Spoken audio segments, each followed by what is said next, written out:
இந்த நாளை நமக்கு கூட்டி தந்த நம்முடைய பிதாவாகிய தேவனுக்கு நம்முடைய ஆண்டவர் இயேசு கிறிஸ்து நாமத்தினாலே புதிய ஸ்தோத்திரங்களை ஏறெடுத்துக் கொண்டு உங்கள் யாவரையும் கூட நம்முடைய ஆண்டவர் இயேசு கிறிஸ்து நாமத்தினாலே உங்களுக்கு கிருபையும் சமாதானமும் உண்டாக்கி பெருக கடவுள் என்று வாழ்த்தி நான் வரவேற்கிறேன். இந்த நாளிலே நமக்கு செய்தி தலைப்பு நம்முடைய ஆண்டவர் இயேசு கிறிஸ்துவின் அடிச்சுவடுகளை தொடர்ந்து வரும்படி நம்மை அழைத்திருக்கிறார்.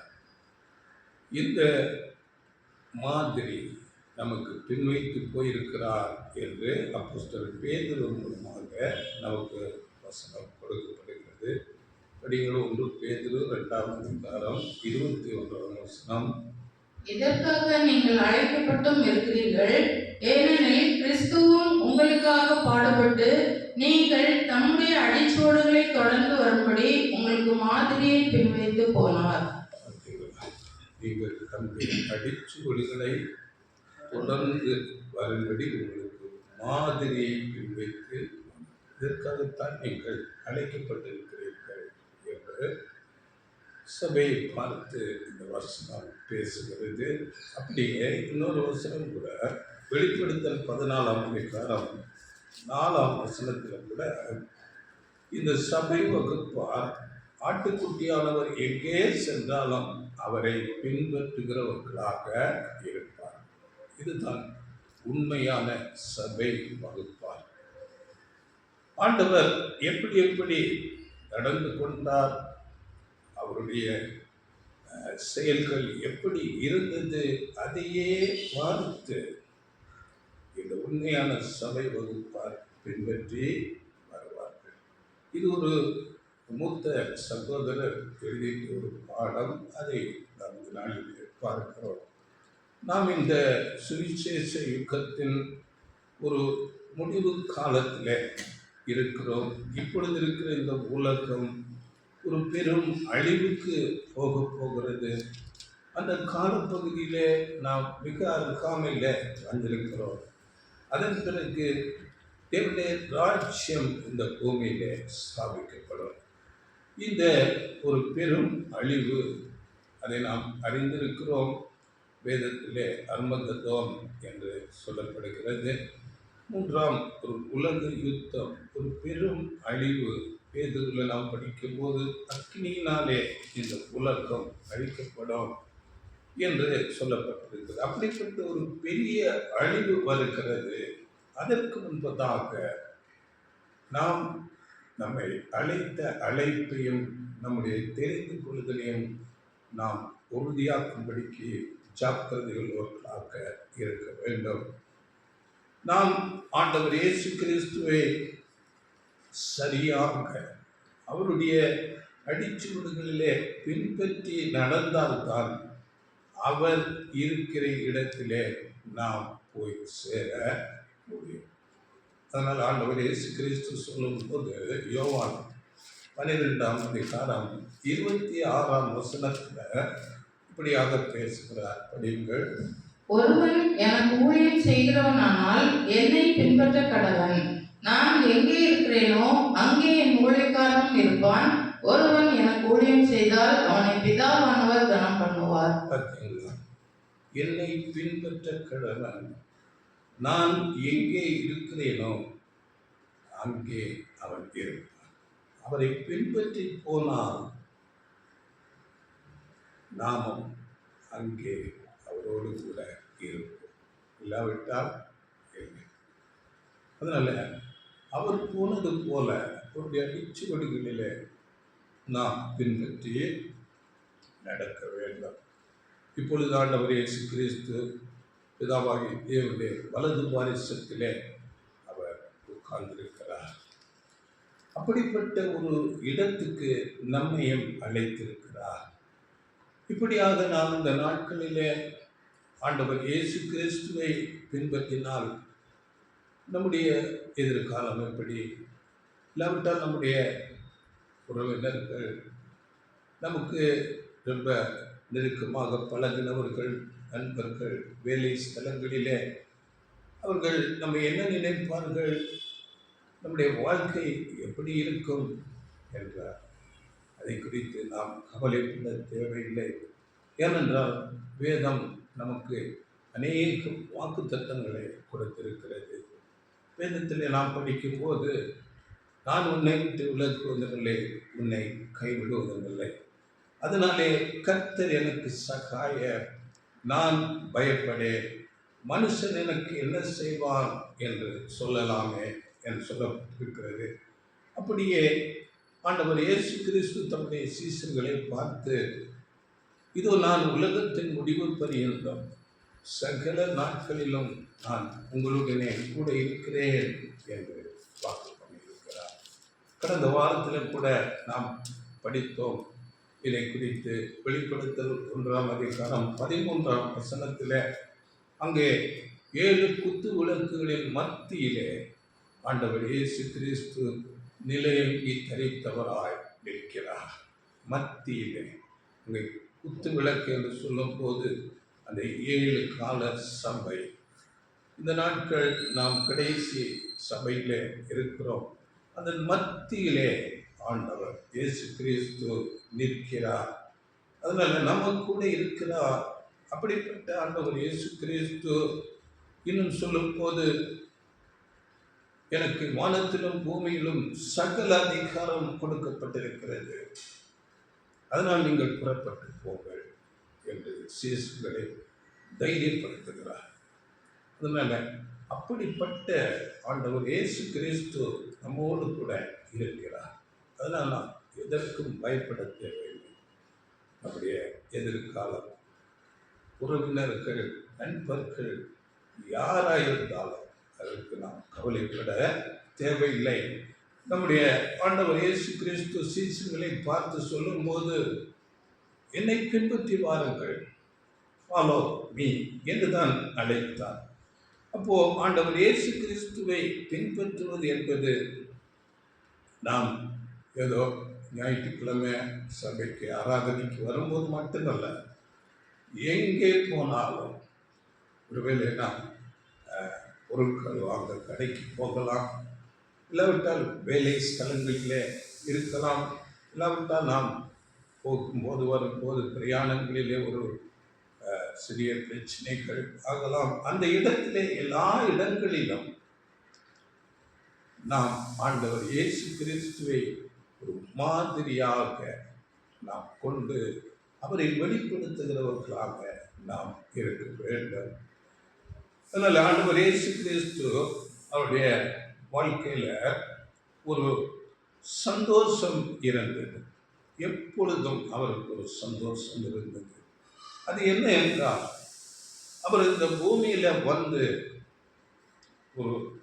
ஒரு பாவம் இல்லாமல் தம்முடைய வாழ்க்கையை ஒரு மாதிரியாக வாழ்ந்து காண்பித்து, பிதாவுக்கு முற்றிலும் கீழ்ப்படிந்து சிலுவையின் மரண பரியந்தம் தம்மை தாழ்த்தி கீழ்ப்படிந்ததினாலே பாருங்கள், இந்த முழு மனுக்குலமும் ஒரு பெரிய ரட்சிப்பை பெற்றுக்கொள்ளும் என்கிற ஒரு சந்தோஷம் அவருக்கு எப்போதும் இருந்தது.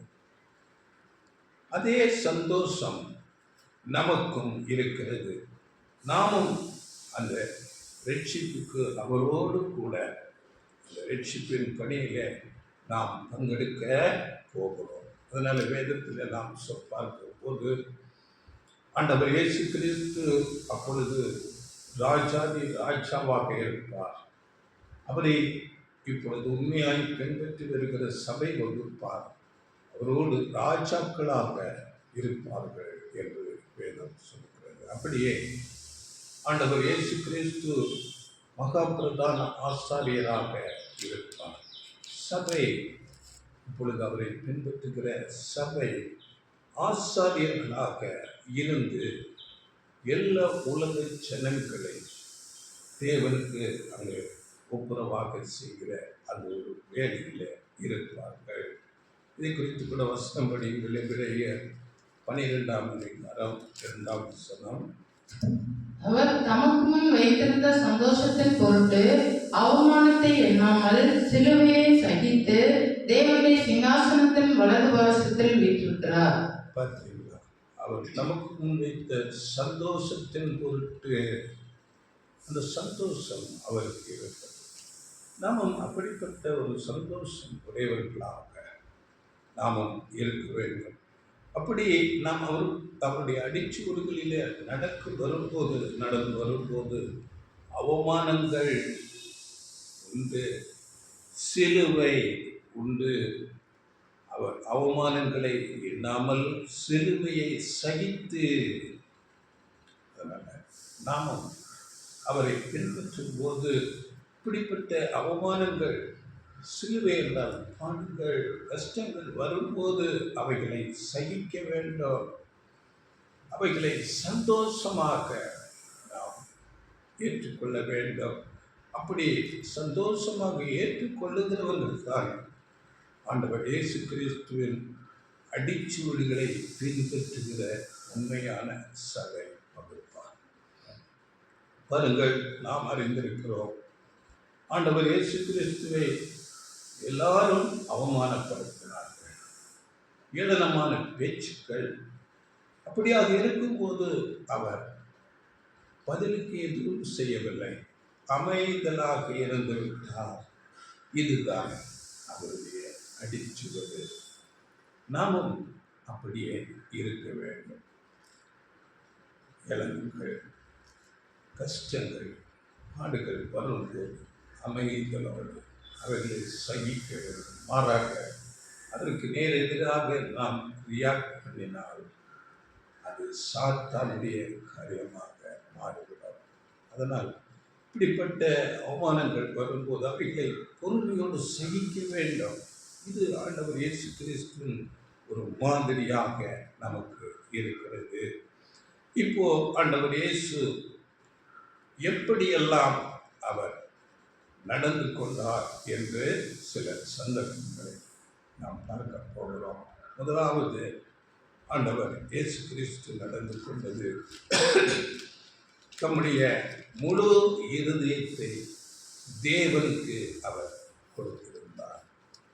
ஒரு பாதியாகவோ இல்லாவிட்டால் முக்கால் பகுதியோ அப்படி அல்ல, முழுமையாக ஆண்டவர் இயேசு கிறிஸ்து தம்முடைய சிந்தையை, தம்முடைய இருதயத்தை பிதாவாகி தேவனுக்கு கொடுத்திருந்தார். அதனால வசனம் கூட சொல்லும் போது மற்ற 22:37 அந்த முதலாம் பிரதான கட்டளையாக சொல்லும்போது, உன் தேவனாகிய கர்த்தரிடத்திலே உன் முழு இருதயத்தோடும், உன் முழு ஆத்மாவோடும், உன் முழு மனதோடும் அன்பு கூறுவாயாக என்று அங்கே முழு மனது, முழு இருதயம், முழு ஆத்மா என்று சொல்லணும். முழுமையாக இதே வேதவசனம் பாருங்கள், பழைய ஏற்பாட்டில் சொல்லப்பட்டிருக்கிறது.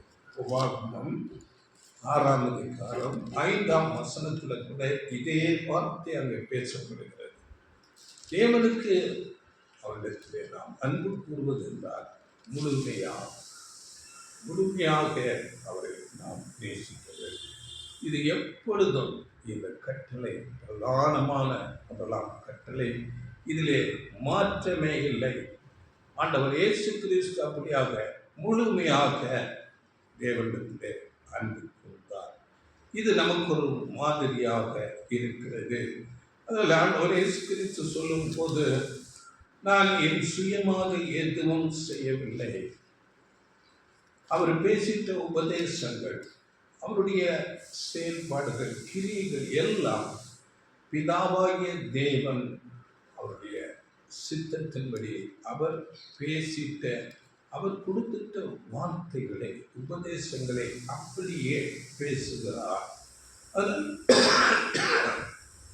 அதனால அந்த நாட்களிலே இருந்த பெரிய மேல்தட்டு மக்கள், பிரதான ஆசாரியர், பரிசேயர்கள், வேத பாரகர்கள் எல்லாரும் அவரை பகைத்தார்கள். ஆனால் ஆண்டவர் இயேசு அதை குறித்து கவலைப்படவில்லை. நான் தேவனுக்கு முழுமையாக நான் ஒப்புக் கொடுத்திருக்கிறேன் என்று அவர் அந்த யாரை குறித்தும் எப்படிப்பட்ட மேல்தட்டில் இருக்கிறவர்களானால் அவர்களை குறித்து அவர் கவலைப்படவில்லை. நாமும் அப்படியே இந்த நாளிலே ஆண்டவர் இயேசு கிறிஸ்து அவருடைய அடிச்சுவடுகளை பின்பற்றும் போது யார் எந்த பெரிய ஒரு அமைப்பை சேர்ந்த தலைவர்களானாலும் இல்லாவிட்டால் எப்படிப்பட்ட பேர் பெற்றவர்களானாலும் அவர்கள் நமக்கு அது தவறு எதிரானது என்று நமக்கு எதிர்த்து நின்றால் நாம் கவலைப்படக்கூடாது.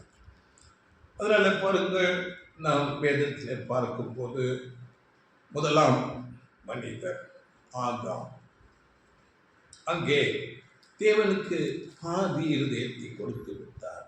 மீதமுள்ள பாதி இருதயம் மனைவி ஏவாளுக்கு கொடுத்து விட்டார். அதனால் அங்கே ஆதாம் தேவனை விட்டு தூரமாக போய்விட்டார். ஆனால் ஆண்டவர் இயேசு கிறிஸ்துவை குறித்து இரண்டாம் ஆதாம் என்று வேதம் சொல்லும். அந்த இரண்டாம் ஆதாம் எப்படி நடந்து கொண்டார் என்று எபேசியர் 5ஆம் அதிகாரம் 2ஆம் வசனத்தில் நாம் படிக்கலாம். படிங்கள். கிறிஸ்து நமக்காக தம்மை தேவனுக்கு சுகந்த வாசனையான காணிக்கையாகவும் பலியாகவும் ஒப்புக் கொடுத்து நம்மில் அன்பு கொண்டது போல நீங்களும் அன்பிலே நடந்து கொள்ளுங்கள். பார்த்தீங்களா? கிறிஸ்து உங்களுக்காக தம்மை நறுமணம் வீசும் பலியும் காணிக்கையுமாக கடவுளிடம் ஒப்படைத்து முழுமையாக உதவாகி தேவனுக்கு ஒப்படைத்து நம்மில் அன்பு கொண்டது போல நீங்களும் அன்பிலே நடந்து முழுமையாக தேவனுக்கு ஒப்பு கொடுத்தார். உதாரணத்துக்கு நாம் பார்க்கும்போது பாருங்கள், இந்த உலக பிரகாரமாக பார்க்கும்போது நாம் ஒரு பரீட்சை எழுத போகிறோம். அது எதுவாக இருந்தாலும் சரி, ஒரு ஐஏஎஸோ இல்லை சாதாரண பரீட்சையாக இருந்தால் கூட அந்த நேரத்திலே நாம் முழு கவனத்தை நாம் அங்கே வைக்காவிட்டால் நாம் ஃபெயிலாகிவிடுவோம்.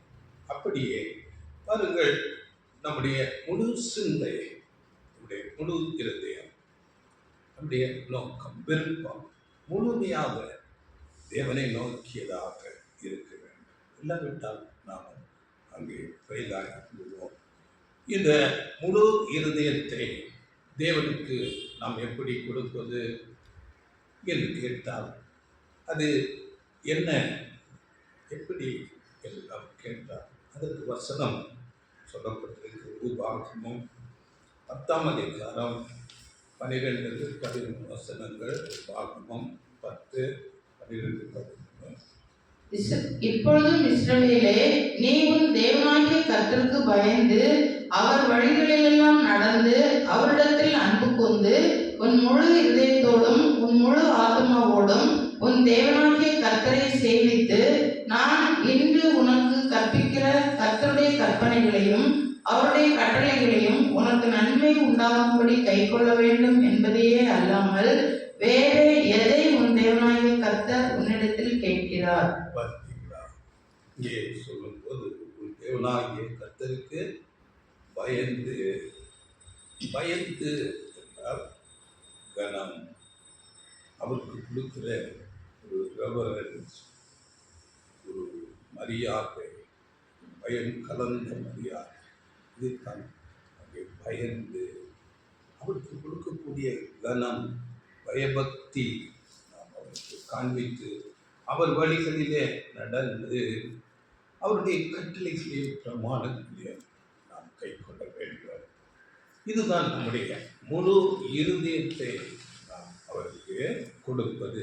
அதில் 1 யோவான் 5:5ஆம் அதிகாரம் 3ஆம் வசனத்தில் கூட நாம் தேவனுடைய கற்பனைகளை கை கொள்ளுவதே அவரிடத்தில் அன்பு கூறுவதாகும் என்று கற்பனைகள் நமக்கு தெரியும். பிரதான கட்டளை தேவனாகிய கர்த்தரிடத்திலே முழு மனது, முழு அர்த்தம். இப்படியாக இந்த கட்டளைகளை கை கொள்வதே அவரிடத்தில் அன்பு கூறுவதாகும். அப்படியே 1 யோவான் 4ஆம் அதிகாரம் 19ஆம் வசனத்திலே கூட அவர் முந்தைய நம்மிடத்திலே அன்பு கூர்ந்தார் என்று வசனம். இதுதான் உண்மையான ஒரு அன்பு. இதைத்தான் தேவன் நம்மை காண்பித்து விட்டார்.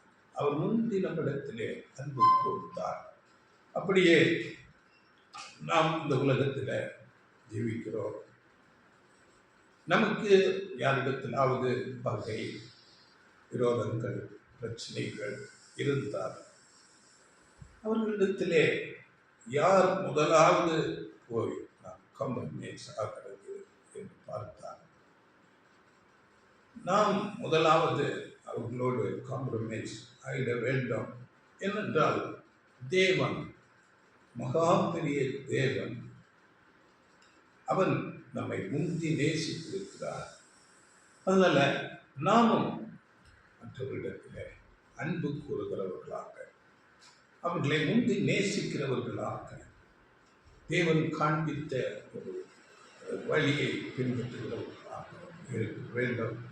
ஏனென்றால் மகா பெரிய தேவன் அவர் தம்முடைய குமாரனை நமக்கு கொடுத்து நம்மை நேசித்திருக்கிறார், முந்தி நேசித்தார். அதனால ரோமர் 5ஆம் அதிகாரம் 8ஆம் வசனத்துல நாம் பாவிகளாய் இருக்கையிலே கிறிஸ்து நமக்காக மரித்ததினாலே தேவன் நம்மை வைத்த தமது அன்பை விளங்க பண்ணுகிறார். நாம் சத்துருக்கள், தேவனுக்கு சத்துருக்களாக இருக்கும்போது அவருடைய நேசகுமாரனை நமக்கு அந்த பாவங்களை சுமந்து அவர் மறிக்கும்படியாக மரணத்துக்கு ஒப்புக் கொடுத்திருக்கிறார். அதனால தேவன் அவருடைய அன்பை நமக்கு விளங்கப்படுகிறார். அதனால நாம் நம்முடைய மனதிலே எப்போதும் பிதாவாகிய தேவன், அடுத்ததாக நம்முடைய குமாரனாகிய ஆண்டவர் இயேசு கிறிஸ்து அவர்களுடைய அன்பு, அவர்கள் மேல் மிகுந்த ஒரு கனம், ரெவரன்ஸ் நாம் காண்பிக்க வேண்டும். இதைத்தான் ஆண்டவர் இயேசு கிறிஸ்து நமக்கு முதலாவது ஒரு மாதிரியாக நடந்து காண்பித்தார். அந்த அடிச்சுவடுகளிலே நாம் நடக்க வேண்டும். இல்லாவிட்டால் கொஞ்ச நேரம் நாம் வேற ஏதாவது காரியத்துக்காக நடந்து கொண்டு அப்புறம் கொஞ்ச நேரம் அவருடைய தேவனுடைய காரியமாக அப்படியல்ல, முழுமையாக நாம் தேவனிடத்திலே அன்பு கூறுகிறவர்களாக இருக்க வேண்டும். இதற்கு ஒரு சம்பவம் ஆண்டவர் இயேசு கிறிஸ்துவின் வாழ்க்கையில் நடக்கிறது. பாருங்கள், ஆண்டவர் இயேசு கிறிஸ்துவின் அருமையான தாயார், அவருடைய சகோதரர்கள் எல்லாரும் அவரை பார்க்க முடியாம வருகிறார்கள். ஆண்டவர் இயேசு கிறிஸ்து அநேக ஜனங்கள் மத்தியிலே தேவனுடைய வார்த்தைகளை பேசிக் கொண்டிருக்கிறார். அந்த நேரத்திலே அவருக்கு சொல்லப்பட்டது, இதோ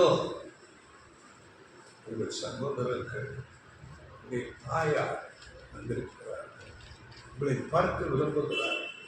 அப்படி சொல்லும் போது ஆண்டவர் இயேசு கிறிஸ்து அருமையான தாயார் தான், உடன் சகோதரர்கள் தான். ஆனால் முதலாவது தேவன், யார் என்னுடைய தாயார், யார் என்னுடைய சகோதரர்கள்? இதோ என்னுடைய வார்த்தைகளை கேட்டு என்னுடைய சித்தம் செய்கிறவர்களே என்னுடைய தாயார், என்னுடைய சகோதரர்களும் என்று தேவனுக்கு எல்லாவற்றிலும் முதலிடம் முக்கியத்துவம் கொடுக்கிறது நாம் நினைக்கிறோம். அப்போஸ்தலன் பவுல் கூட பாருங்கள், கலாத்தியர்கள் நிறுவனத்தில் 1ஆம் அதிகாரம் 10ஆம் வசனத்தில் நான் மனுஷரையா தேவனையா யாரை பிரியப்படுத்த வேண்டும் என்று அங்கே பேசுகிறார். படியுங்கள். இப்பொழுது நான் மனுஷரையா தேவனையா யாரை நாடி போதிக்கிறேன்? மனுஷரையா பிரியப்படுத்த பார்க்கிறேன். நான் இன்னும் மனுஷரை பிரியப்படுத்துகிறவனாய் இருந்தால் நான் கிறிஸ்துவின் ஊழியக்காரன் அல்லவே.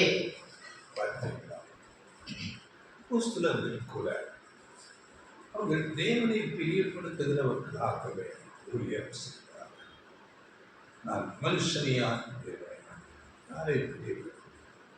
ஆனால் இன்றைக்கு பாருங்கள், இந்திய நாட்களின் ஊழியர்கள் எப்படி இருக்கிறது? பாருங்கள், சிலர் பாடல் எழுதுகிறார்கள், நான் சுமக்க தேவையில்லை பாடல். ஆனால் வேதம் சொல்லுகிறது, ஒருவன் என்னை பின்பற்றி வருகிறது, அவன் தன்னை தான் வெறுத்து சிலுவை சுமந்து என்னை சிலுவை சுமந்து வர வேண்டும். ஆனால் இங்கே பாடல் எழுதும்போது, நாம் சுமக்க தேவையில்லை, அவர் எல்லாவற்றையும் சுமந்து விட்டார். இப்படிப்பட்ட ஒரு வஞ்சகன். இதுதான் இந்த நாளின் போதனை. அதனால் நாம் அதிக கவனத்தோடு இருக்க வேண்டும். அப்படியே பாருங்கள், ஆண்டவர் இயேசு கிறிஸ்து சொல்லும்போது, நான் உலகத்தான் அல்லாதது போல நீங்களும் உலகத்தான் அல்ல. ஆனால் இன்றைக்கு எல்லா பிரசங்கங்கள், எல்லா ஊழியர்கள், வேறு பெற்றவர்கள் உலக ஆசீர்வாதங்களை பற்றியே பேசிக்கொண்டிருக்கிறார்கள். அதிக கவனமாக நாம் இருக்க வேண்டும். ரொம்ப பேர் பெற்றவர்களாக இருப்பார்கள். அவர்களுடைய போதனை குறித்து நாம் எச்சரிக்கையாக இருக்க வேண்டும். அதனால் முதலாவது அடிச்சுவடு, ஆண்டவர் இயேசு கிறிஸ்து நடந்துட்ட அடிச்சுவடு, பிதாவாகிய தேவனை முழுமையாக முதலிடம் கொடுத்து அவரை நேசித்து அவருடைய விருப்பத்தையே செய்து கொண்டார். இதை நாமும் செய்ய வேண்டும். இரண்டாவதாக பாருங்கள், ஆண்டவர் இயேசு கிறிஸ்து நடந்துட்ட இரண்டாவது அடிச்சுவடு தாழ்மை. அவர் தம்மை முழுமையாக தாழ்மைப்படுத்தி காண்பித்தார். பாருங்கள், ஆண்டவர் இயேசு கிறிஸ்து இந்த பூமிக்கு வருவதற்கு முன்பதாக அவர் பரலோகத்திலே இருக்கும் போதே அவரை குறித்து தீர்க்கதரிசிகள் எழுதிவிட்டார்கள். எப்படி எழுதினார்கள்? அவர் ராஜா என்று எழுதினார்கள். தானியேல் புஸ்தகத்திலே நாம் படிக்கிறோம். பாருங்கள், தானியேல் 7ஆம் அதிகாரம் 14ஆம் வசனத்திலே அங்கே நாம் படிக்கும் போது அவருக்கு ராஜரிகம் கொடுக்கப்பட்டது. படிக்கிற அந்த வசனம் 7:14. தானியேல் ராஜா 7:14. சகல ஜனங்களும் ஜாதியாரும் பாஷைக்காரரும் அவரையே சேவிக்கும்படி அவருக்கு கர்த்தத்துவமும் மகிமையும் ராஜரிகமும் கொடுக்கப்பட்டது. அவருடைய கர்த்தத்துவம் நீங்காத நித்திய கர்த்தத்துவமும் அவருடைய ராஜ்யம் அழியாததுமாய் இருக்கும். அவருக்கு ஆட்சி உரிமை, மகிமை, ராஜரீகம், ஆளுகை கொடுக்கப்பட்டது. அவன் அவருடைய ஆளுகைக்கு முடிவே இல்லை, நித்தியமாக அவர் ஆளுகை செய்வார் என்று அவரை குறித்து தீர்க்க தரிசனமாக. இதே மாதிரி தீர்க்க தரிசனம் ஏசாயா தீர்க்க தரிசனம் கூட 9ஆம் அதிகாரம் 7ஆம் வசனத்தில் அங்கே தாவீதின் சிங்காசனத்தை அவருக்கு என்றென்றைக்கு கொடுப்பேன், அவர் அதிலே உட்கார்ந்து நீதியாய் ஆளுகை செய்வார் என்று நாம் படிக்கிறோம். அதைப்பெல்லாம் ஆண்டவர் இயேசு கிறிஸ்து இந்த பூமிக்கு வருவதற்கு முன்பதாக அவரை குறித்து சொல்லி தீர்க்க தரிசனம். அவர் ராஜா. அதே பிலாத்தின் இடத்திலே அங்கே நியாய விசாரணை பண்ணும்போது கூட, நீ ராஜாவோ? ஆம், நான் ராஜா என்று அவர் மறுதளிக்கவில்லை. அவர் ராஜா, எப்பொழுதும் ராஜாவாகவே இருந்தார்.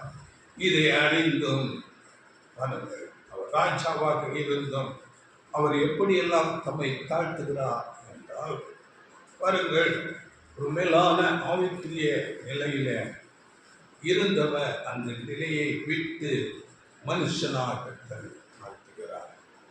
மனுஷனை குறித்து நாம் அறிந்திருக்கிறோம், தூதருக்கும் சற்று சிறியவனாக சிருஷ்டிக்கும். அப்படியாக தம்மை தாழ்த்துகிறார். இந்த உலகத்தில் வந்த போது இது சாத்தான உலகம். அதிலே ஆளுகை செய்கிற ராஜாக்கள் சாத்தானுடைய பிரதிநிதிகளாக இருக்கிறார்கள். அப்படியே ரோம கவர்மெண்ட் அங்கே சாத்தானின் பிரதிநிதிகளாக இருந்து ஆளுகை செய்கிறார்கள். அவர்களுக்கு வரி கட்டுகிறார். ஆண்டவரே அப்படியாக தம்மை தாழ்த்துகிறார். அப்படியே சீசர்களுடைய பாதங்களை அவர் கழுவுகிறார். மனிதனுக்கு கீழாக அடிமையை போடுகிறார்.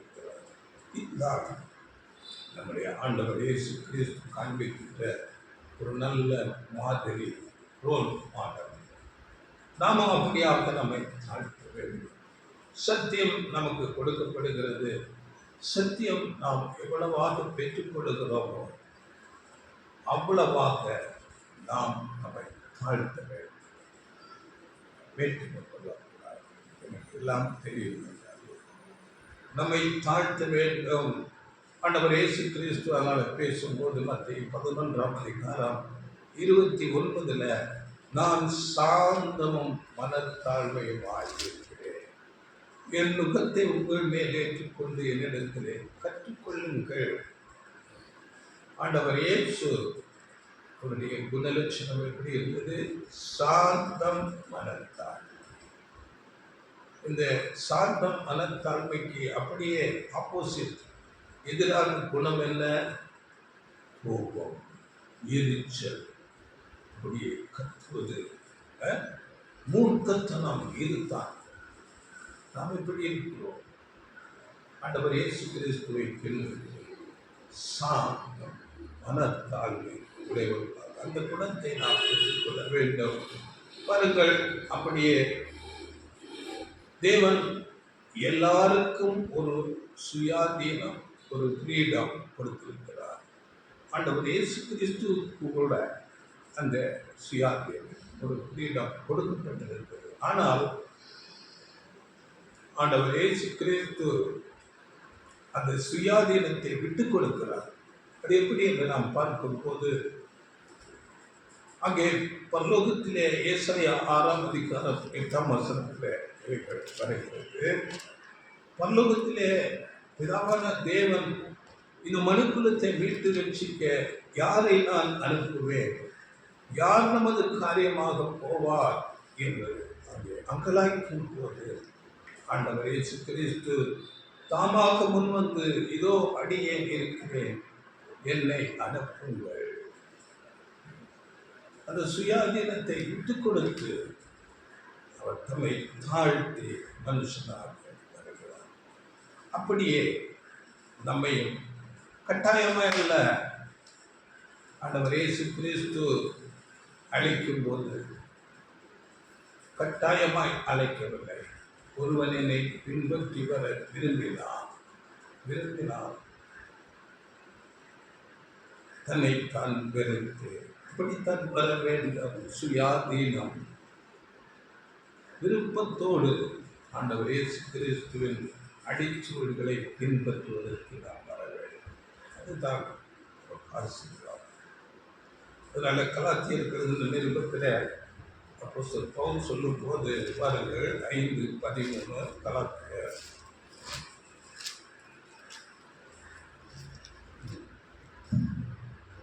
சகோதரரே, நீங்கள் சுயாதீனத்திற்கு அழைக்கப்பட்டீர்கள்.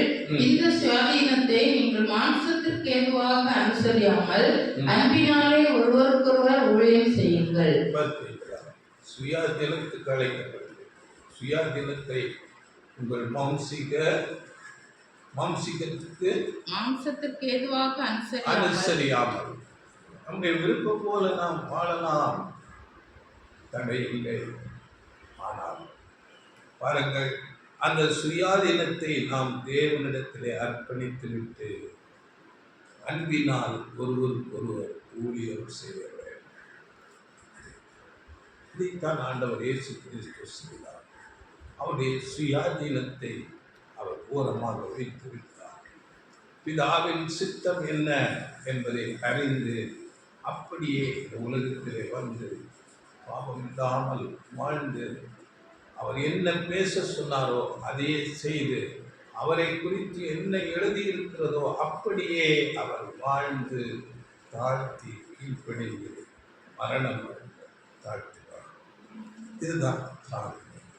அதனால் 1 பேதுரு 2ஆம் அதிகாரம் 16ஆம் வசனத்தில் கூட, நாம் சுயாதீனம் உள்ளவர்களாய் இருந்தும் உங்கள் சுயாதீனத்தை துர்க்குணத்திற்கு மூடலாமல் கொண்டிடாமல் தேவனுக்கு அடிமைகளாய் இருங்கள்.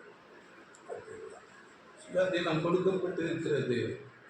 அதனால நம் மனம் போல திருப்பணத்திற்கு மூடலாக மனம் போல நம்முடைய விருப்பம் போல ஆசைகள் இச்சையில படியல்ல. தேவனுக்கு அடிமை என்றால் நம்முடைய விருப்பத்தை நாம் செய்யாமல் தேவனுக்கு விருப்பமானதை தேவனுக்கு பிரியமானதை செய்வதுதான் அந்த அடிமை. தேவனுக்கு அடிமைகளாக ஒப்புக்கொடுங்கள். அதனால இன்னைக்கு நாம் ஒரு ஞான ஸ்நானம் மூலமாக தேவனுக்கு அர்ப்பணித்து உடன்படிக்கை செய்து வந்திருக்கிறோம். ஆண்டவர் இயேசு கிறிஸ்துவின் இரத்தத்தினாலே நாம் கழுவப்பட்டு நாம் விலைக்கிரயமாக தேவனால் பெறப்பட்டிருக்கிறோம். அதெல்லாம் பவுல் சொல்லும்போது கிரயத்துக்கு கொல்லப்பட்டீர்களே என்று வேதத்திலே நாம் படிக்கிறோம். அவர் தம்முடைய குமாரனுடைய மாசில்லாத வெளியேறப்பட்ட இரத்தத்தை கொடுத்து நம்மை வாங்கி இருக்கிறார். விலைக்கிரயம் கொடுத்து அப்படி வாங்கப்பட்ட பிறகு நாம் நம்முடைய விருப்பத்தின்படி நம்முடைய ஆசையின்படி இச்சையின்படி நாம் வாழ்ந்தால் அது நாம் தேவனை ஏமாற்றுவது போலாது. தேவனை ஏமாற்றுவது. ஆனால் நாம் அதிக கவனமாக இருக்க வேண்டும். தேவன் இவைகளை கண்டு கொள்ளாமல் இருப்பார் என்று நாம் நினைக்கிறோம். ஒரு நேரம் அவர் நிச்சயம் கண்டு கொள்வார். இதில் நமக்கு என்ன மனுஷனுக்கு பொதுவாக இருக்கிற பிரச்சனை என்னவென்றால் தேவன் உடனடியாக எந்த ஒரு காரியத்தை செய்வதில்லை, பதில் செய்கிறதில்லை. அதனால் வசனம் கூட சொல்லும் போது அதனால் மனிதனுடைய இருதயம் துணிகரம் கொள்கிறது என்று தேவன் உடனடியாக எதுவும் செய்கிறதில்லை. ஆனால் ஒரு சமயம் வரும், தேவன் அதற்கு நிச்சயம் பதில் செய்வார். தேவன் நமக்கு எதை கொடுத்தாலும் அதற்கு கணக்கு ஒப்புவிக்க வேண்டும். நாம் எல்லாரும் கிறிஸ்துவின் நியாயாசனத்திற்கு முன்பாக நிற்க வேண்டும் என்று சொல்லுங்கள். அதனால பிரசங்கியின் புஸ்தகத்தில் வசனம் படிக்க 5ஆம் அதிகாரம் 5 பிரசங்கி 4-6. நீ தேவனுக்கு ஒரு பொருத்தனை பண்ணிக்கொண்டால் அதை செலுத்த தாமதியாதே. அவர் மூடரில் பிரியப்படுகிறதில்லை. நீ நேர்ந்து கொண்டதை செய். நீ நேர்ந்து கொண்டதை செய்யாமல் போவதை பார்க்கிலும் நேர்ந்து கொள்ளாமல் இருப்பதே நலம். உன் மாம்சத்தை பாவத்துக்குள்ளாக்க உன் வாய்க்கு இடம் கொடாதே. அது புத்தி பிசகினால் செய்தது என்று தூதனுக்கு முன் சொல்லாதே. தேவன் உன் வார்த்தைகளினாலே கோபம் கொண்டு உன் கைகளின் கிரியை அழிப்பானேன். நீ நேர்ந்து கொண்டால் அதை செய்ய வேண்டும். நான் அறியாமல் புத்தி இல்லை, தேவன் பதில் செய்வார். அதனால பாருங்கள், அதிக கவனம் வேண்டும். ஞானஸ்நானம் எடுத்துவிட்டு நம்மளை விடுத்து போற வாழ்க்கை அல்ல, தேவன் கேட்பார். அதனால் உபாகமம் புஸ்தகத்தில் நீங்கள் இதை படித்துக் கொள்ளுங்கள். உபாகமம் ஏற்பாட்டில் எதை தான் பிரமாணம் 23ஆம் அதிகாரம் 21 23 நீங்கள் படித்து பாருங்கள். அங்கே நேர்ந்து கொண்டதை செய்யாவிட்டால் நாம் பாவம் செய்தவர்களாவோம் என்று சொல்லப்படும். இதை நீங்கள் படித்துக் கொள்ளுங்கள். அதனால் அன்பானவர்களே, எந்த காலத்திலும் சரி நாம் தேவனுக்கு ஒரு காரியத்தை அர்ப்பணித்து நாம் நேர்ந்து கொண்டால் அதை நிச்சயம் செய்ய வேண்டும். அதை தேவன் எதிர்பார்ப்பார். ஒருவேளை நாம் மாம்சத்தில் பலவீனமாக இருக்கலாம், பலவீனத்தில் சூழ்நிலைகளிலே நாம் சரியாக பின்பற்ற முடியாத ஒரு நிலையில இருக்கலாம். அப்பொழுது நாம் தேவனிடத்திலே மன்றாடி ஜெபிக்க வேண்டும். தேவனே, என்னால் முடியவில்லை, எனக்கு உதவி செய்யுங்கள். பலன் தாருங்கள் என்று கேட்கும்போது தேவன் சில சூழ்நிலைகளை நமக்கு அதற்காக அனுமதிப்பார். வசனம் படிக்கிறோம் இல்லையா, சோதனையோடு கூட தப்பித்துக் கொள்ளும்படியான போக்கை உண்டாக்குவார். அப்படிப்பட்ட அந்த சூழ்நிலைகள் வரும்போது நாம் அந்த பலவீனத்திலிருந்து வெளியே வர தேவன் உதவி செய்வார். அதனால பாருங்கள், ஆண்டவர் இயேசு ஒரு மகாராஜாவுடைய மகன், எல்லா சிருஷ்டிக்கும் முந்தினவர். ஆனால் அவர் பூமிக்கு வரும்போது அடிமையின் ரூபம் எடுத்து வருகிறார்.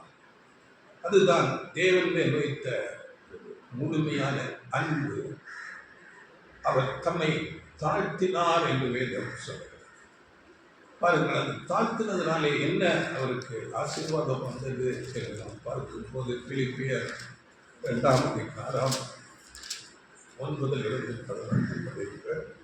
ஆதலால் தேவன் எல்லாவற்றுக்கும் மேலாக அவரை உயர்த்தி இயேசுவின் நாமத்தில் வானோர் பூதலத்தோர் பூமியின் கீழானோருடைய முழங்கால் யாவும் முடங்கும்படிக்கும் பிதாவாகிய தேவனுக்கு மகிமையாக இயேசு கிறிஸ்து கர்த்தர் என்று நாவுகள் யாவும் அறிக்கை பண்ணும்படிக்கும் எல்லா நாமத்திற்கும் மேலான நாமத்தை அவருக்கு தந்தருளினார். முழங்கால் யாவும் முடங்கும். அப்படிப்பட்ட எல்லா நாமத்துக்கும் மேலான நாமம் அவருக்கு கொடுக்கின்றது. இதுதான் தாழ்த்தும் போது தேவன் உயர்த்துகிறார். அதனால எபேசியர் 4:2-3 வசனங்களை நீங்கள் படித்து பாருங்கள். மிகுந்த மனத்தாழ்மையும் சாந்தமும் நீடிய பொறுமையுடையவர்களாய் அன்பினால் ஒருவரை ஒருவர் தாங்கி சமாதான கட்டினால் ஆவியின் பொறுமையை காத்துக் கொள்வதற்கு ஜாக்கிரதையாகிறது. ஜாக்கிரதை, இதை நாம் ஒவ்வொரு நாளும் பிராக்டிஸ், பயிற்சி எடுக்க வேண்டும்.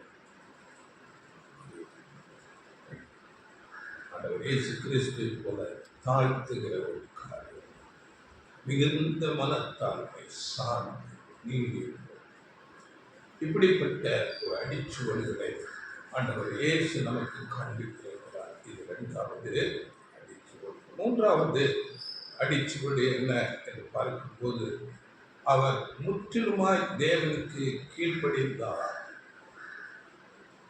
முற்றிலும் என்றால் தனக்கென்று எந்த ஒரு வெறுப்பு வைத்துக் கொள்ளாமல், ஆசை இல்லாமல் தேவனுடைய விருப்பத்தையே செய்வது. முற்றிலுமாக தேவனுடைய விருப்பம் என்ன, அதையே செய்து கொண்டிருக்கிறது. அதுதான் பிலிப்பியர் 2:8 அவர் மரண பரியந்தம், அதாவது சிலுவையின் மரண பரியந்தம் கீழ்ப்படிந்தவராகி தம்மை தாமே தாழ்த்தினார். மரண பரியந்தம், அது சிலுவை மரணம். எவ்வளோ கொடூரமான, வலி நிறைந்த, டார்ச்சர் நிறைந்த ஒரு மரணம். கீழ்ப்படிந்தார். அப்படியே அப்போஸ்தலர் பவுல் சொல்லும் போது சில இடங்களில் வசனம் சொல்லுகிறது, சிலர் சிலுவைக்கு பகைஞராக இருக்கிறார்கள் என்று சொல்கிறார். அதனால இன்றைக்கு கிறிஸ்து நிமித்தம் வருகிற துன்பத்தை ஏற்றுக்கொள்ள இன்றைக்கு அநேகருக்கு விருப்பமில்லை. துன்பம் தேவையில்லை, வெறும் ஆசீர்வாதம் மாத்திர வேண்டும். ஆனால் பாருங்கள், ஆண்டவர் இயேசு கிறிஸ்து அவர் தனியாக நிற்கிறார். எல்லாரும் கைவிடப்பட்ட நிலை, தனியாக நிற்கிறார். அந்த துன்பத்திலே வேறு யாரிடமும் அவர் எந்த எதிர்பார்ப்பும் பார்க்கவில்லை. தேவனையே நோக்கி பார்க்கிறார். அங்கே பிலாத்து அவருக்கு தீர்ப்பு கொடுக்கிற பிலாத்து அவரை தப்புவிப்பதற்கு முயற்சி செய்கிறார். ஆனாலும் அந்த இடத்திலே அவர் மௌனமாக பேசாமல் இருக்கிறார். ஏனென்றால் அவரை குறித்து எழுதப்பட்டிருக்கிறது எல்லாம் நிறைவேற வேண்டும். அதற்காக அவர் தம்மை தாழ்த்துகிறார். அவருக்கு எல்லாம் தெரியும், அவரை குறித்து என்னென்ன எழுதியிருக்கிறது, ஏசாயா 53ஆம் அதிகாரத்தில் அவருடைய பாடு மரணம் குறித்து தெளிவாக எழுதப்பட்டிருக்கிறது. அவையெல்லாம் அதிலே அவருக்கு நடந்தாக வேண்டும். அப்படியே சங்கீதம் 22ஆம் அதிகாரத்தில் அவரை குறித்து எழுதப்பட்டிருக்கிறது. அவைகள் நடந்தாக வேண்டும். அதற்காக அவர் கீழ்ப்படிந்தார், மௌனமாக இருந்து விட்டார். எல்லாவற்றையும் புரிந்து கொண்டவராக அவரை பின்பற்றுகிற சபைக்கும் பாருங்கள், சீசர்கள் அப்படியே நடந்தார்கள். சீசர்களை பார்த்து சொல்லும் போது கூட, உலகத்திலே உங்களுக்கு உபத்திரம் உண்டு, ஆனாலும் திடன் கொள்ளுங்கள். உபத்திரம் உண்டு என்றுதான் சொல்லுகிறார். அவமானங்கள், சிலுவை, ஆனாலும் திடன் கொள்ளுங்கள், துணிவுடன் இருங்கள், நான் உலகத்தை ஜெயித்தேன். அப்படி என்றால், நான் ஜெயித்தது போல நீங்களும் உலகத்தை ஜெயிப்பீர்கள் என்று ஆண்டவர் இயேசு கிறிஸ்து சீசர்களுக்கு ஒரு உறுதி கொடுக்கிறார். அப்படி நாமும் நிற்க வேண்டும். வேதத்திலே நாம் படிக்கும் போது, ஜீவனுக்கு போகிற வாசல் இடுக்கமும் வழி நெருக்கமுமாயிருக்கிறது. இது வேதத்திலே எங்குமே அப்படியே நாம் சொல்லப்பட்டிருக்கிறது. அப்படி போனால்தான் இடுக்கமான வழியிலே போனால்தான் ஜீவன். ஆண்டவர் இயேசு அப்படிப்பட்ட எல்லா பாடுகள், நெருக்குதல்கள் எல்லாவற்றின் வழியாக வந்து அதை அனுபவித்து பிராக்டிஸ் பண்ணி அதற்கு கீழ்ப்படுகிறார். அதில் ஆண்டவர் இயேசுவை குறித்து சொல்லும் போது, எபிரேயர் 5ஆம் அதிகாரத்தில் அவர் பட்ட பாடுகளினாலே கீழ்ப்படிதலை கற்றுக்கொண்டார் என்று சொல்லலாம். 5ஆம் அதிகாரம் 8ஆம் வசனம், அவர் குமாரனாய் இருந்தும் பட்ட பாடுகளினாலே கீழ்ப்படிதலை கற்றுக்கொண்டு. பட்ட பாடுகளினாலே அந்த உபத்திரவத்தை அப்படியே அவர் அனுபவித்தார், அதற்கு கீழ்ப்படிந்தார், அதை பிராக்டிஸ் பண்ணினார். நாமும் அப்படி பாடுகளின் வழியாக போய் கீழ்ப்படிய வேண்டும். ஆண்டவர் இயேசு கிறிஸ்து நமக்கு நல்ல ஒரு மாதிரி அமைதலாக இருந்து விட்டார். பிலாத்து விடுவிக்க முயற்சிக்கிறார், இந்த இடத்திலே பேசவே அமைத்தார். அதனால அப்போஸ்தலர் பவுல் சொல்லும் போது கூட, கிறிஸ்து எனக்கு ஜீவன், சாவு எனக்கு ஆதாயம். மரணம் என்பது அவருக்கு லாபமா? ஏனென்றால் கிறிஸ்து அவருக்கு ஜீவனாக இருக்கிறார். பாருங்கள், அப்போஸ்தலர் பேதுரு, சீசர்கள், ஆண்டவர் இயேசு கிறிஸ்து மரணத்துக்கு பிறகு சபை ஆரம்ப காலத்திலே அங்கே அநேக உபத்திரவங்கள், அவர்களை பயமுறுத்துகிறார்கள், சிறைச்சாலையில் போடுகிறார்கள், அடிக்கிறார்கள். இனி இயேசுவின் நாமத்தை குறித்து பேசக்கூடாது என்று பயமுறுத்துகிறார்கள். ஆனால் அவர்கள் துணிவோடு நிற்கிறார்கள். அங்கே என்ன பேசுகிறார்கள்? அப்போஸ்தலர் 4ஆம் அதிகாரத்தில் பாருங்கள், அந்த ஆரம்ப கால சபை 4ஆம் அதிகாரம் 19-20 வசனங்கள். பேதுருவும் யோவானும் அவர்களுக்கு பிரதித்திரமாக, தேவனுக்கு செவி கொடுக்கிறதை பார்க்கிலும் உங்களுக்கு செவி கொடுக்கிறது தேவனுக்கு முன்பாக நியாயமாய் இருக்குமோ என்று நீங்களே நிதானித்து பாருங்கள். நாங்கள் கண்டவைகளையும் கேட்டவைகளையும் பேசாமல் இருக்கக்கூடாதே என்றார்கள். தேவனுக்கு செவி கொடுக்கிறதை பார்க்கிறோம், உங்களுக்கு செவி கொடுக்கிறது நியாயமா? தைரியமாக பேசுகிறார். இந்த தைரியம் இப்பொழுது நமக்கு உலகத்தின் முடிவு நாட்களில் நாம் இருக்கிறோம். நாம் தைரியமாக நிற்க வேண்டும். சத்தியத்துக்காக ஆண்டவர் இயேசு கிறிஸ்துவுக்கு சாட்சியாக பாருங்கள், ஒன்று உபத்திரம் இல்லாத நார்மலான நேரத்திலே கீழ்ப்படிவது அல்ல. கீழ்ப்படிதல், பாடுகள், உத்திரவங்கள், சிலுவை, அப்படிப்பட்ட நேரத்திலே நாம் கீழ்ப்படிய வேண்டும். ஆண்டவர் இயேசு கிறிஸ்து அப்படியே அடிக்கிறார்கள், துப்புகிறார்கள், குட்டுகிறார்கள், சவுக்கர வைக்கிறார்கள், முள்முடியை பின்னி வைக்கிறார். சிலுவையை சுமக்கும்படி அவரை அங்கே வழி நடத்துகிறார்கள். அவமானங்கள், வேதனை எல்லாம் அங்கே அமைதலாக அவரை குறித்து சொல்லப்பட்ட வசனம், அவர் வாய் திறவாத ஆட்டை போல் இருந்தார். எப்படிப்பட்டதா? இதுதான் சபை. உண்மையான சபைக்கு அவரை பின்பற்றுகிற ஆடுகள் அப்படித்தான் இருக்க வேண்டும். வாய் திறக்கக்கூடாது. அங்கே மேய்ப்பன் சென்ற பாதையில் இந்த ஆடுகள் வாய் திறவாமல் போடுவார். இதுதான் அடிச்சுவடு. இது மூன்றாவது ஒரு அடிச்சுவடு. முற்றிலும் கீழ்ப்படி. நான்காவது அடிச்சுவடு ஆண்டவர் இயேசு காண்பித்தது அவருடைய ஜெப வாழ்க்கை. பாருங்கள், தேவனிடத்தில் அடிக்கடி போய் ஜெபித்துக் கொண்டே இருப்பார். ஆண்டவர் இயேசு கிறிஸ்து ஒரு பாவமில்லாதவர். அவருக்கு தேவனுடைய ஆவியை தேவன் அளவில்லாமல் கொடுத்திருந்தார். அவர் என்ன வேண்டுமானாலும் செய்யலாம். அப்படிப்பட்ட ஒரு வல்லமை அவரிடத்திலே இருந்தது.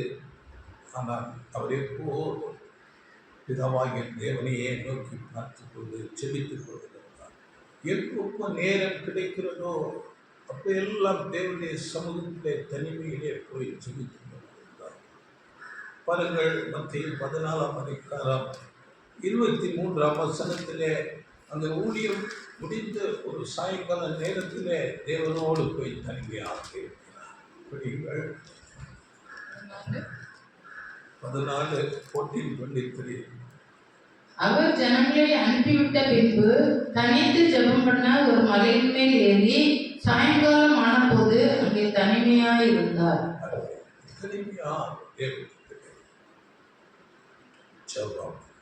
அப்படியே காலையில இருட்டோட அநேக நேரங்களில் வசனம் கிடைக்கிறது. சமூகத்திலே தன்னை செபித்துக் கொண்டிருந்தார். பாருங்கள், அந்த நாளில் ஒரு வழி நடத்துதலுக்காக நான் ஏதோ ஊழியத்தில் வைத்து ஜனங்களை சந்திக்க போகிறேன். அவரிடத்தில் எப்படி நடந்து கொள்ள வேண்டும், இதை பேச வேண்டும், உங்களுடைய நடத்துதல் வேண்டும், உங்களுடைய கைடன்ஸ் எனக்கு வேண்டும் என்று காலையிலே போய் தேவனுடைய சமூகத்திலே அமர்ந்து கொள்வார். அப்படியே பாருங்கள், இன்னொரு வசனம் லூக்கா 6 அங்கே சீசர்களை அவர் தேர்வு செய்யும் போது இரவு முழுவதும் இருந்து ஜெபிக்கிறார். லூக்கா 6:12-13. அந்நாட்களிலே அவர் ஜெபம் பண்ணும்படி ஒரு மலையின் மேல் ஏறி ராம் முழுவதும் தேவனை நோக்கி ஜெபம் பண்ணி கொண்டிருந்தார். பொழுது விடிந்த போது அவர் தம்முடைய சீஷர்களை வரவழைத்து அவர்களில் 12 பேரை தெரிந்து கொண்டு அவர்களுக்கு அப்போஸ்தலர் என்று பெயரிட்டார். முழுவதும் ஜெபம் வாழ்க்கை அப்படியாக. அப்படியே பாருங்கள், ஜெபம் ஜெபம் என்பது அவரிடத்திலே நாம் ஏறெடுக்கிற ஒரு நன்றி ஸ்தோத்திரத்தை செலுத்துவதும் அவருடைய வழி நடத்துதலுக்காகவும். பாருங்கள், ஆண்டவர் இயேசு கடைசியாக அந்த பாடுகளுக்குள்ளாக உபத்திரவங்களுக்குள்ளாக போகிறார். அதற்கு முன்பதாக அவர் அறிந்து கொண்டார். அங்கே ஊக்கமாக ஜெபிக்கிறார். அவருடைய ஜெபம் எப்படி இருக்கிறது? லூக்கா 22:44. அவர் மிகவும் வியாகுலப்பட்டு அதிக ஊக்கத்தோட ஜெபம் பண்ணினார். அவருடைய வேர்வை இரத்தத்தின் பெருந்துளிகளாய் தரையிலே விழுந்தது. எப்படிப்பட்ட ஜெபம்! வேர்வையில் ரத்தம் வருகிறது. அப்படி என்றால் அவருடைய உணர்வு பூர்வமான ஜெபம் எப்படி இருந்திருக்கும்? அவருடைய சரீரத்தில் எவ்வளவு பெரிய மாறுதல்கள் அங்கே வந்திருக்கும். வேர்வை ரத்தமாக வருகிறது. தெய்வ பேரில் கொண்டிருந்த ஒரு பயபக்தி, ஒரு பலன், தாசைக்காக நான் ஏதோ பிரச்சனைக்குள்ள போகிறேன், பலவிதமான சூழ்நிலைகள் வரப்போகிறது. அவைகளை சகிப்பதற்கு எனக்கு பலன் தாருங்கள். நான் எந்த காரணத்தினாலும் நான் பின்வாங்கி போகக்கூடாது என்று உறுதியான ஒரு சட்டம். இதுதான் சட்டம். பாருங்கள், வேதத்தில் நாம் படிக்கிறோம், ஏசாயா 50ஆம் அதிகாரத்தில், நான் எதிர்க்கவும் இல்லை, நான் பின்வாங்கவும் இல்லை. அவர்கள் துப்பும் போது அவன் முகத்தை காண்பிக்கிறார், முதுகை காண்பிக்கிறார் அடிப்பதற்கு. ஏசாயா 50ஆம் அதிகாரம் 5, 6, 7. கர்த்தராகிய ஆண்டவர் என் செவியை திறந்தார், நான் எதிர்க்கவும் இல்லை, நான் பின்வாங்கவும் இல்லை. அடிக்கிறவர்களுக்கு என் முதுகையும் தாடை மயிரை பிடுங்குகிறவர்களுக்கு என் தாடைகளையும் ஒப்புக் கொடுத்தேன். அவமானத்துக்கும் உமிழ்நீருக்கும் என் முகத்தை மறைக்கவில்லை. கர்த்தராகிய ஆண்டவர் எனக்கு துணை செய்கிறார், ஆகையால் நான் வெட்கப்படேன். நான் வெட்கப்பட்டு போவதில்லை என்று அறிந்திருக்கிறேன். ஆதலால் என் முகத்தை கற்பாறையை போல் ஆக்கினேன். உறுதி கற்பாறை போல இலக்கியம் காண்பிக்கிறார். எதற்கும் அவர் அசைவு கொடுப்பார். இதுதான் ஜெபம். பலன் கொடுக்கிறது. பிரச்சனை வருவதற்கு முன்பதாக செபிக்கிறார். எல்லாவற்றையும் தாங்க முடியாது பலனை பெற்றுக் கொடுக்கிறார். உண்மையான சபைக்கு பாடுகள் உண்டு என்று வேதம் சொல்லுகிறது. நாமும் பாடுகள் வருவதற்கு முன்பதாக நாம் செபிக்க வேண்டும். பாருங்கள், இந்த கடைசி நாட்களிலே அநேக உண்மையான சபை வருவார். அப்படிப்பட்டதான பாடுகளுக்குள்ளாக போவார்கள். அதனால் அதிக ஒரு ஊக்கமான ஜெபம் தேவையாக இருக்கிறது. சில நேரங்களிலே தேவன் கைவிட்டது போல இருக்கும். நான் இமைப்பொழுது கைவிட்டேன், ஆனாலும் மிகுந்த இரக்கத்தோடு சேர்த்துக் கொண்டேன் என்று வசனம் சொல்லுங்கள். அப்படியே சில அனுபவங்களுக்காக தேவன் கைவிடுவார். ஆண்டவர் இயேசு கிறிஸ்துவை கைவிட்டார். இது எதற்காக? இதை நாம் பார்க்கும்போது இந்த முழு மனுக்குலத்தின் மீட்புக்காக அவர் மரிக்க வேண்டும். அதனால் அவரை கைவிட்டார். ஆண்டவர் இயேசுவை கைவிட்டதினால இந்த நாளிலே நாம் சபை வகுப்பாராக அவரை பின்பற்றுகிறோம். அப்படியே முழு உலகத்துக்கும் தேவனுடைய ராஜ்யத்தில் ஒரு ரட்சிப்பு வரப்போகிறது. ஆண்டவர் இயேசு கிறிஸ்துவை 3ஆம் நாளிலே அப்படியே உயிர்த்தெழுப்பி மேன்மைப்படுத்தி வைத்தார். இப்படியாக அவர் இமைப்பொழுது சில சூழ்நிலைகளிலே கைவிடுவார், சில அனுபவங்களை தருவார் சபை வகுப்பாருக்கு. ஆனாலும் நாம் வசனத்துக்கு முழுமையாக கீழ்ப்படியும் போது தேவன் அப்படிப்பட்ட அனுபவங்களிலே நம்மை நடத்துவார். ஆனால் வசனத்தை நாம் கேட்டு அசட்டை பண்ணினால் அப்படிப்பட்ட அனுபவங்கள் கிடைக்காது. இஸ்ரேலர் வம்சத்தை இஸ்ரேலரை பற்றி வேதம் சொல்லுகிறது. நான் என் வேதத்தை அவர்களுக்கு எழுதி கொடுத்தேன், அவர்கள் அதை அந்நிய காரியமாக நினைத்தார்கள் என்று வேதம் சொல்லுகிறது. நாம் அப்படி நினைக்காதபடி வேத வசனங்களை நம்முடைய உயிரை போல நாம் எடுத்துக்கொள்ள வேண்டும். வேத வசனத்துக்கு நடுங்க வேண்டும். அப்பொழுது ஆண்டவர் இயேசு கிறிஸ்து எப்படி அங்கே கைவிடப்பட்டாலும் 3ஆம் நாள் உயர்த்தி அவரை எல்லா நாமத்துக்கு மேலாக அங்கே மேன்மைப்படுத்தினாரோ அப்படியே நம்மையும் மேன்மைப்படுத்துவார், சபையை மேன்மைப்படுத்துவார். அதனால பாருங்கள், அப்போஸ்தலன் பேதுரு நமக்கு ஆலோசனை சொல்லுகிறார். 1 பேதுரு 4ஆம் அதிகாரம் 7ஆம் வசனத்தில் எல்லாவற்றுக்கும் முடிவு சமீபமாயிற்று. ஆகையால் தெளிந்த புத்தி உள்ளவர்களாய் இருந்து ஜெபம் பண்ணுவதற்கு ஜாக்கிரதை உள்ளவர்கள். தெளிந்த புத்தி, முடிவு ரொம்ப சீக்கிரத்தில் வரப்போகிறது. தீர்க்க தரிசனமாக எழுதுகிறார். இந்த நாட்களுக்கு ஏற்ற வசனமாக இருக்கு. தெளிந்த புத்தியோடு ஜெபிப்பதற்கு ஜாக்கிரதையாக இருக்கிறது. இது ஆண்டவர் இயேசு கிறிஸ்து காண்பித்திட்ட ஜெப வாழ்க்கை நமக்கு ஒரு அடிச்சுவடு மாதிரியாக இருக்கிறது. 5வது அடிச்சுவடு, சகோதரர்களிடத்திலே அன்பு காண்பித்தார். ஆண்டவர் இயேசு கிறிஸ்து அந்த சீசர்களிடத்திலே, உண்மையான சபை அவரிடத்திலே ஆண்டவர் இயேசு மிகவும் அன்பு கூர்ந்தார். முதலாவது தேவனிடத்திலே அன்பு கூர்ந்தார். இங்கே 2வது சபை சீசரிடத்தில் அன்பு கூர்ந்தார். அதில் யோவானில் பேசும்போது யோவான் 13:34 நீங்கள்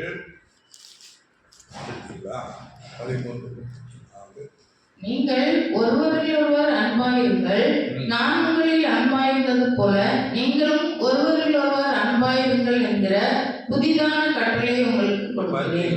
நான் உங்களில் அன்பு கூர்ந்தது போல நீங்களும் ஒருவரிலொருவர். அந்த வாக்கு சீசரிடத்தில் அன்பு கூர்ந்தார்.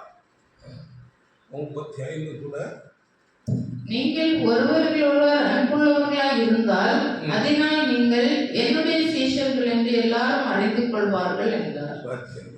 அன்புள்ளவர்களாய் இருந்தால் அதனால் என்னுடைய சீசர், தேவனுடைய பிள்ளை என்று சொல்ல வேண்டும் என்றால் நாம் ஒருவரை நேசிக்க வேண்டும். அதனால பாருங்கள், ஆண்டவர் இயேசு எப்படிப்பட்ட அன்பு கூர்ந்தார் என்று அவருடைய ஜெபம் ஏறெடுக்கும் போது யோவான் 17ஆம் அதிகாரத்தில் 15ஆம் வசனத்தில் அந்த சீஷர்களுக்காக அவரை பின்பற்றுகிற, இப்பொழுது பின்பற்றுகிற ஜனங்களுக்கு கூட அவர் செபிக்கிறார். எப்படி செபிக்கிறார் படியுங்கள். 17:15. நீர் அவர்களை உலகத்திலிருந்து எடுத்துக்கொள்ளும்படி நான் வேண்டிக் கொள்ளாமல் நீர் அவர்களை தீமை நின்று காக்கும்படி வேண்டிக் கொள்கிறேன். தீமை நின்று காக்கும்படி எப்படிப்பட்ட ஒரு அக்கறையோடு அந்த சீசர்களுக்காக ஜெபிக்கிறார். அந்த ஜெபம் இன்றைக்கு நமக்கும் அங்கே அது அப்படியாக ஜெபம் நமக்காகவும் அவர் ஜெபித்திருக்கிறார். தீமை என்று சொல்லும் போது பாருங்கள், அந்த முதலாம் கால சபை அந்த நாட்களிலே சீசர்கள் எல்லாரும் இரத்த சாட்சிகளாக மரித்தார்களே. அப்படி என்றார், எதிலிருந்து பாதுகாக்க ஆண்டவர் இயேசு ஜெபித்தார் என்று நாம் பார்க்கும்போது, தீமை என்றால் பாருங்கள், சத்தியத்தை விட்டு விலகி ஓடக்கூடிய காரியங்கள் வரும். உலகத்தின் காரியங்கள், இச்சைகள், அந்த வசனம் கூட கண்களின் இச்சை, மாம்சத்தின் இச்சை, ஜீவனத்தின் பெருமை ஆகிய இந்த தீமையிலிருந்து நீங்கள் விலக்கி காத்து கொள்ளுங்கள். அதிலே மாட்டிக்கொள்ளாதபடி அவர்களை பாதுகாத்து சபையாக, அந்த சபை வகுப்பாராக மாறும்படியாக காத்து கொள்ளுங்கள். அப்படியாக காத்து கொண்டார் அவரை பின்பற்றின சீசர்கள். அதன் பிறகு வந்த பரிசுத்தவான்கள் இன்றைக்கு வரையிலும் அப்படியாக உலக காரியங்களிலே, இச்சைகளிலே மாட்டிக்கொள்ளாதபடி அவருடைய ஜெபம் பாதுகாக்கப்படுகிறது. பாதுகாத்து அவர்களை இரத்த சாட்சிகளாக மரிக்க செய்து அங்கே சபை உறுப்பினராக, அங்கத்தினராக மாற்றுகிறது. இதுதான் அவருடைய ஜெபத்தின் மேன்மை. பாருங்கள், உறுதியான ஒரு ஜெபம் நமக்கு ஆண்டவர் இயேசு நமக்கு ஜெபித்திருக்கிறார். நாம் இந்த கடைசி நாட்களிலே அப்படிப்பட்ட அநேக உபத்திரவங்களை கேள்விப்படுகிறோம். ஆண்டவருடைய ஜெபம் நம்மை தாங்குகிறது. தீமையில் நம்மை தள்ளிவிடாதபடி, சத்தியத்தை விட்டு, அவருடைய அன்பை விட்டு நாம் தூரம் போகாதபடி அவருடைய ஜெபம் நம்மை பாதுகாக்கிறது. அவர் அப்படியாக நம்மை அன்பு கொண்டிருக்கிறார். பாருங்கள், எபேசியர் 4ஆம் அதிகாரத்தில் 17-18 வசனங்களிலே இப்படியாக சொல்லப்படுகிற படிகள். ஆதலால் கர்த்தருக்குள் நான் உங்களுக்கு சாட்சியாக சொல்லி எச்சரிக்கிறது என்னவெனில், மற்ற புறஜாதிகள் தங்கள் வீணான சிந்தையிலே நடக்கிறது போல. எபேசியர் 4:17-18 விசுவாசத்தினாலே கிறிஸ்துவில் வாசமாக இருக்கிறோம், நீங்கள் அன்பிலே வேறு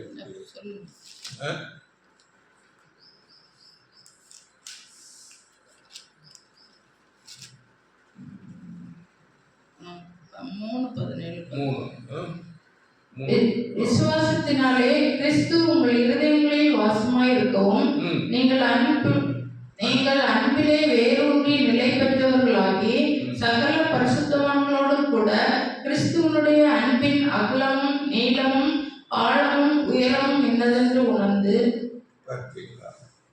அங்கே விசுவாசத்தினாலே கிறிஸ்து உங்கள் இருதயங்களில் வாசமாய் இருக்கவும், நீங்கள் அன்பிலே வேரூன்றி நிலை பெற்றவர்களாகி. அன்பு இருதயத்தில் வேரூன்றி வளர அதில் நிலைத்து நின்று கிறிஸ்துவனுடைய அன்பின் அகலம் நீளம் ஆழம் உயரம் என்னதென்று உணர்ந்து கொள்ள வேண்டும்.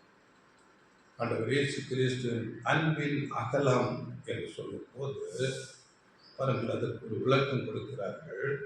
அன்றைக்கு முதலாம் வருகையிலே அகலம் என்றால் அவருடைய அருகாமையில் இருந்த ஜனங்கள், இஸ்ரவேல் ஜனங்கள், அவர்களை மிகவும் நேசித்தார்.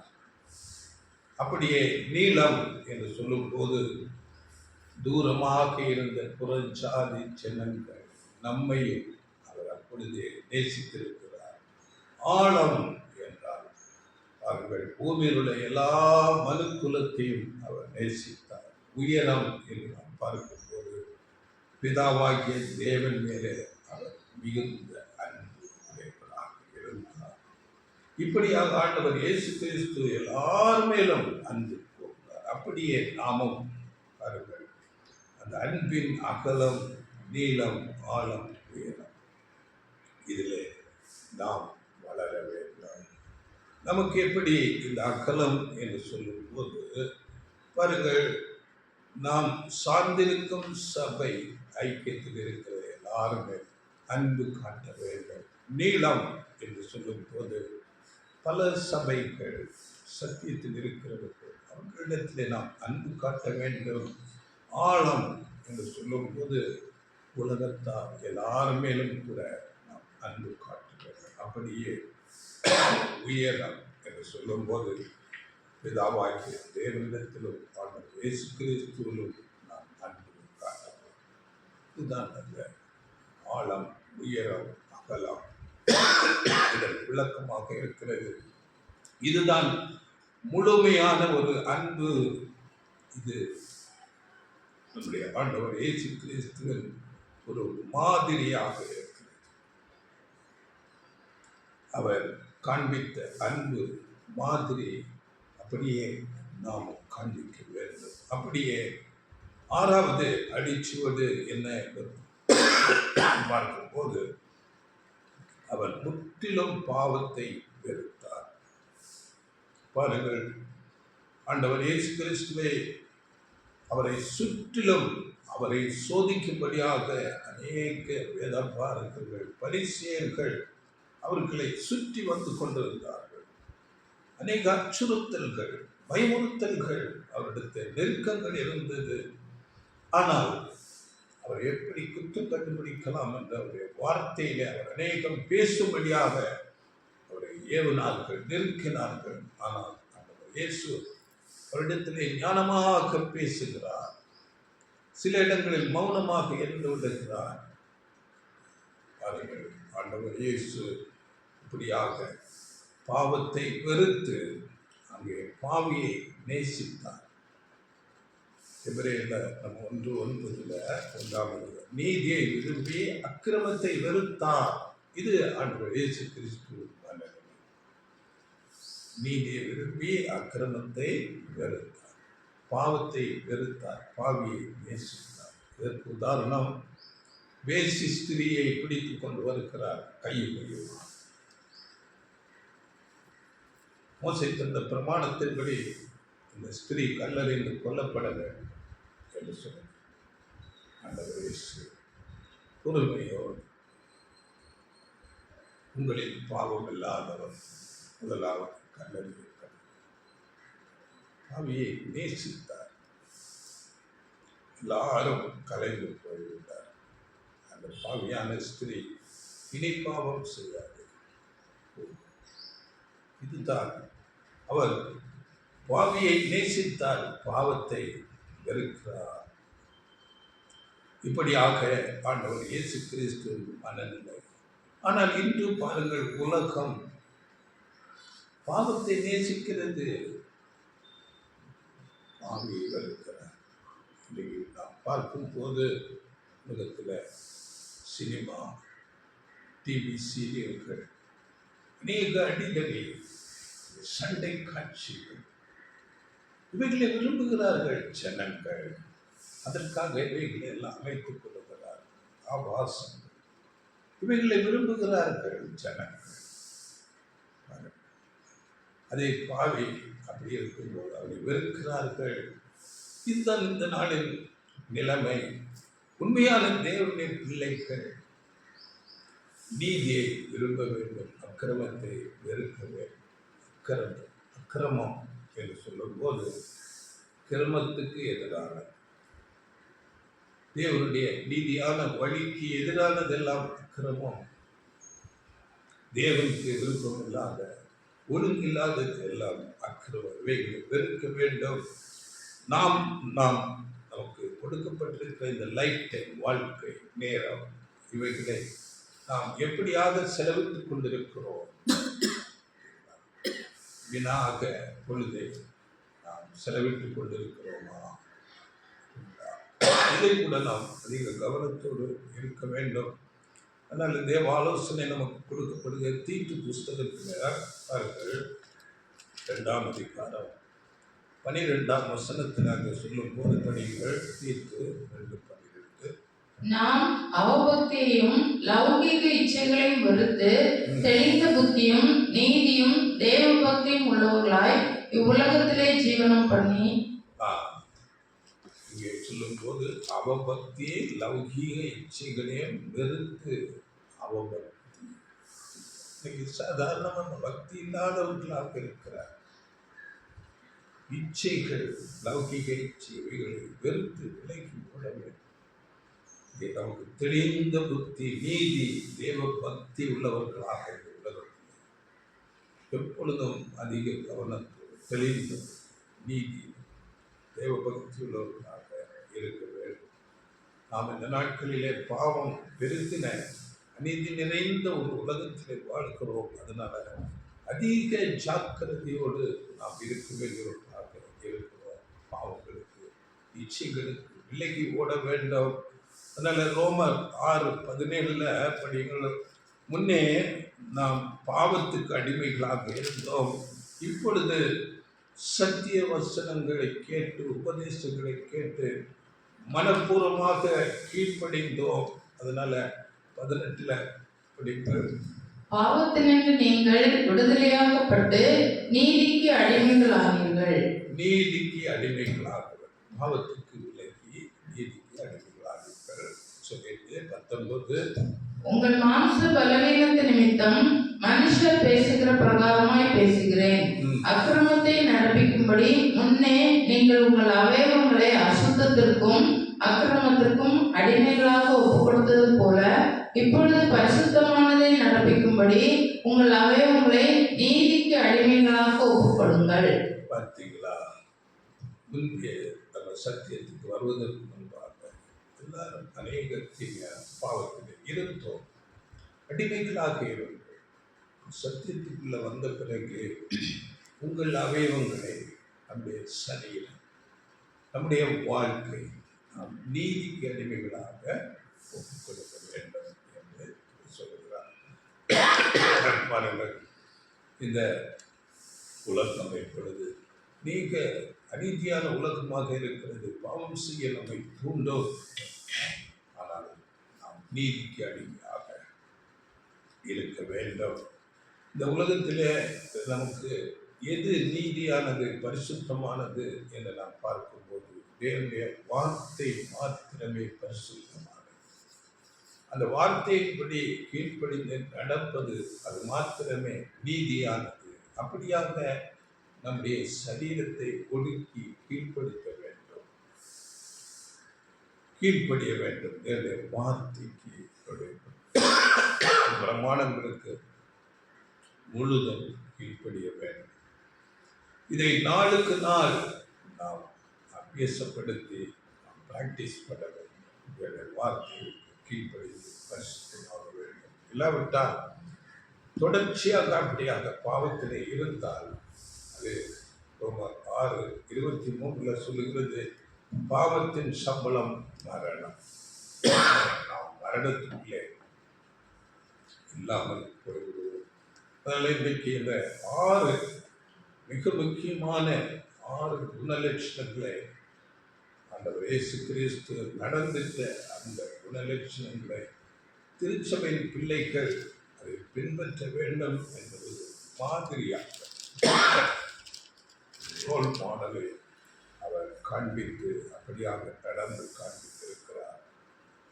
அதனால வசனம் 1 யோவான் 2:6 சொல்லும் போது அவருக்குள் நிலைத்திருக்கிறேன் என்று சொல்லுகிறவன் அவன் நடந்தபடியே தானும் நடக்க வேண்டும். தெளிவாக சொல். இதுதான் நமக்கு மாதிரி. கிறிஸ்தவன் என்றால் கிறிஸ்துவை மாதிரியாக பின்பற்றுகிறவர், கிறிஸ்துவை உடையவர், அவரை ரோல் மாடலாக உள்ளவர்கள். கிறிஸ்தவன் நான் இந்த படங்கள் முதல்ல இந்த குணங்கள் நாம் நம்மை சுற்றி இருக்கிற நம்மை குடும்பம் நம்மை சேர்ந்தவர் அவர்களிடத்திலே நாம் காண்பிக்க வேண்டும் என்பதால் அதன் பிறகு ஒவ்வொருவர் நம்மை பழகிற சபை எல்லாரிடத்திலும் இந்த அன்பை அவர்கள் காண்பிக்க வேண்டும், குணலட்சணங்களை வெளிப்படுத்த வேண்டும். அவர்களுக்கு நாம் ஒரு மாதிரியான வாழ்க்கை வாழ்ந்து காண்பிக்க வேண்டும். இதுதான் ஆண்டவர் இயேசு கிறிஸ்து காண்பித்த மாதிரி வாழ்க்கை. இந்த கடைசி நாட்களிலே நம்மை வழிவிலக்கி போக செய்யக்கூடிய அநேக கேடான வழிகள், பாவ காரியங்களை தூண்டக்கூடிய இச்சையான காரியங்களை நமக்கு கொடுக்கக்கூடிய அநேக பொருட்கள் நமக்கு அருகாமையிலே நம்முடைய கைகளிலே சாத்தான் மூலம் கொடுக்கப்பட்டிருக்கிறது. நாம் எதை விரும்புகிறோமோ அதை நமக்கு கொண்டு வந்து கொடுத்துள்ளோம். அதனால நாம் அதிக கவனத்தோடு அதிக ஜாக்கிரதையோடு இந்த நாட்களிலே வாழ வேண்டியது அவசியமாக இருக்கிறது. இந்த வார்த்தைகளை வேண்டுமாக கேளுங்கள். இந்த 6 விதமான குணங்களை நாம் அனுதினம் பயிற்சி பிராக்டிஸ் பண்ணி ஆண்டவரே கிறிஸ்துவின் சாயலுக்கு நேராக மாற தேவன் நமக்கு உதவி செய்வாராக. ஆமென்.